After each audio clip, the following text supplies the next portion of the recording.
Hi friends, രാവിലെ തന്നെ നല്ല മഴയാണ്. അങ്ങോട്ടൊക്കെ മഴയുണ്ടോ ഫ്രണ്ട്സ്? അപ്പം ഞാനിന്ന് ലീവുള്ള ദിവസമായതുകൊണ്ട് മന്തി ഉണ്ടാക്കാൻ നോക്കുകയാണ്. ഞാൻ രണ്ടാമത്തെ പ്രാവശ്യം കേട്ടോ മന്തി ഉണ്ടാക്കുന്നത്. ഞാൻ അങ്ങനെ ഉണ്ടാക്കാറില്ല.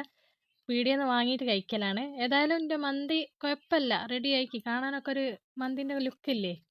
ഉച്ചയായപ്പോൾ ഞങ്ങൾ എല്ലാവരും കൂടി മന്തിയൊക്കെ കഴിച്ച് ഇതിൻ്റെ കൂടെ പുതിന ചട്നിയും മയോണൈസും ഉണ്ടാക്കിയനും. പിന്നെ വൈകുന്നേരം ആയപ്പോൾ ഞാൻ പഴം പൊരിക്കാൻ നോക്കുകയാണ്.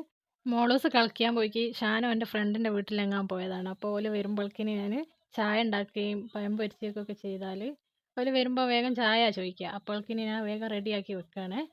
പിന്നെ എൻ്റെ ചാനൽ സബ്സ്ക്രൈബ് ചെയ്യാത്തവരുണ്ട്, സബ്സ്ക്രൈബ് ചെയ്യണം. ലൈക്ക് ചെയ്യാത്തവർ ലൈക്കും ചെയ്യണേ. നമ്മളെ പഴംപൊരി ഇവിടെ റെഡി ആയിട്ടുണ്ട്. ഇത് ചൂടോട് കൂടി തന്നെ നല്ല കട്ടൻ ചായൻ്റെ കൂടെയൊക്കെ കഴിക്കാൻ നല്ല ടേസ്റ്റാണ് അല്ലേ. പിന്നെ ഞാൻ പാലടുപ്പത്ത് വെച്ചു. ഞാൻ ബൂസ്റ്റാണ് ഉണ്ടാക്കുന്നത്. മോളൂസ് ഇപ്പം ഇവിടെ ഇല്ലാത്തതുകൊണ്ടാട്ടോ ഞാൻ ബൂസ്റ്റ് ഉണ്ടാക്കുന്നത്. ഓളുണ്ടെങ്കിൽ പൊടി മതി ഒക്കെ കലക്കണ്ടെന്ന് പറഞ്ഞ് ഓൾ പൊടിയൊക്കെ വാരി അങ്ങ് തന്നാൽ. അപ്പോൾ ഓളില്ലാത്തതുകൊണ്ട് വേഗം ബൂസ്റ്റ് ഉണ്ടാക്കി വെക്കുക. അപ്പോഴേക്കും ഓൾ വന്നപ്പോൾ ഞാൻ ഓൾക്കൊരു ഗ്ലാസ് ബൂസ്റ്റ് കൊടുത്തു. ഞാൻ ഉണ്ടാക്കി വെച്ച പഴംപൊരിയൊക്കെ ഓൾ കഴിച്ചു. അപ്പോൾ ഇന്നത്തെ വീഡിയോ അത്രയേ ഉള്ളൂ. അടുത്ത വീഡിയോയിൽ കാണാം. എന്നാൽ ശരി.